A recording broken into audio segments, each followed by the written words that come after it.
Thank you, Zack Wheeler, for being Zack Wheeler again. It's a really, Skylar, as you guys know, my 5-year-old will come up to me every day and say, let me see the lineup. And yesterday she saw the lineup and she got to the bottom where it said Wheeler and she goes, oh, goody. Wheeler's pitching today. He's the best we've got. She gets it. And I was like, you know what?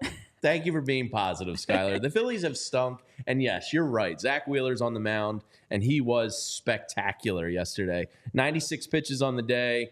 Doesn't get much better than that. He threw his fastball, the four-seamer, 40 times, 18 cutters, 13 sinkers, 11 curveballs, 8 sweepers, and 6 splitters.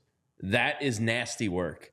Zack Wheeler made a pretty strong, hey, we're in August. Don't forget about me for the Cy Young case yesterday. So, you know, probably going to come down to him, Paul Skeens, and maybe Tyler Glasnow, depending on how he finishes the season. But Zack Wheeler was Zack Wheeler yesterday, and the Phillies needed that big time. Yeah, and honestly, one of the things that's a wild stat to me is how the Phillies are undefeated, and it's like 26 wins now when they have their starting pitcher go 7 or more innings. And for Zack Wheeler, that was his longest outing of the season. And in that now is, you know, for everybody that cares and loves all these stats for pitchers of record, 11-5. But I love the fact that Zack Wheeler mentioned he knew today. He was saying this yesterday, of course. He knew Sunday that the team needed to win. He knew that, you know, he had to go out. He had that mindset to be able to just go out and just do it, just lock in. He was saying it feels like they got quicker outs, which obviously helped him be able to go deeper into the game. That was a big part of it, the pitch count and just being able to get guys out quickly. But I just think this part was also so needed. As much as we talked about the offensive struggles, obviously the starting pitching has been abysmal. It's been rough. You've had to have Orion Kirkering be an opener. You've had to have Tyler Phillips get rocked in the first couple, inning and 2/3. And so I feel like one of the biggest things that we've seen from this team that's helped them, obviously, is the starting pitching. We've been raving. We've been blessed. We've been honestly spoiled with how well the starting pitching has looked. And for Zack Wheeler to go back out and reset the tides a little bit, especially after Saturday and Sunday, was that reminder of, nope, we still have the best pitching staff. We might be a little banged up right now, but we're still the best pitching staff, and was fantastic in his outing. It was great to see, and it just sets the tone. Like, as much as we talk about, I know Lisa mentioned that Brandon Marsh's catch was a game changer, and yes, I agree that was play. wild. Bryce Harper. Oh shit! Look what I found. Yeah, he was like, I thought it was gonna hit my face. I was ready for it to hit my face. But when you look at those individual plays, what starts all of that is Zack Wheeler on the mound, and that is so vital for the Phillies to have had a chance to hold a team scoreless.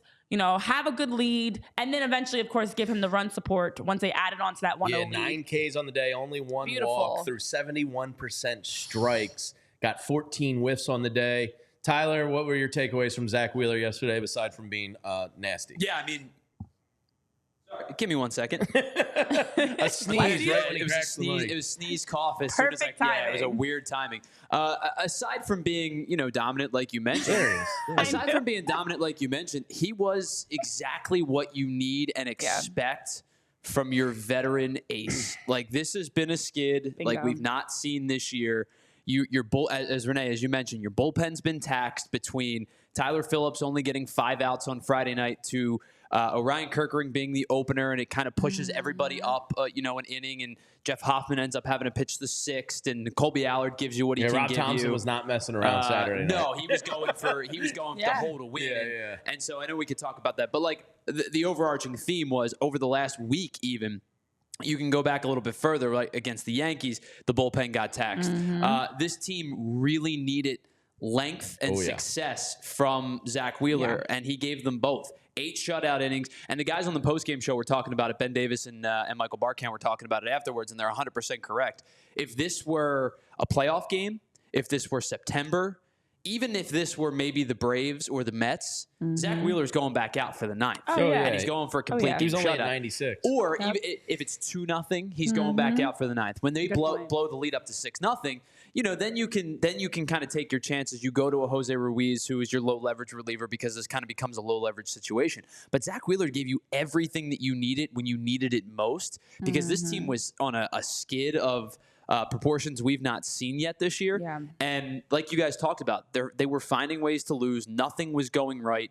Friday night, you basically were putting balls on tees for the Mariners to hit. Saturday, you have to change your leverage around because you're going to Allard and it was successful until late. So like the point being is when you needed Zack Wheeler most, he delivered.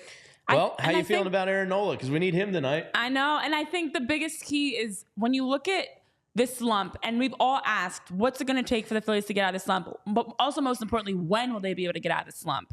And we know there's so many things that are going wrong right now as we talk about finding ways to lose. It feels like they're finding ways to blow leads, lose games.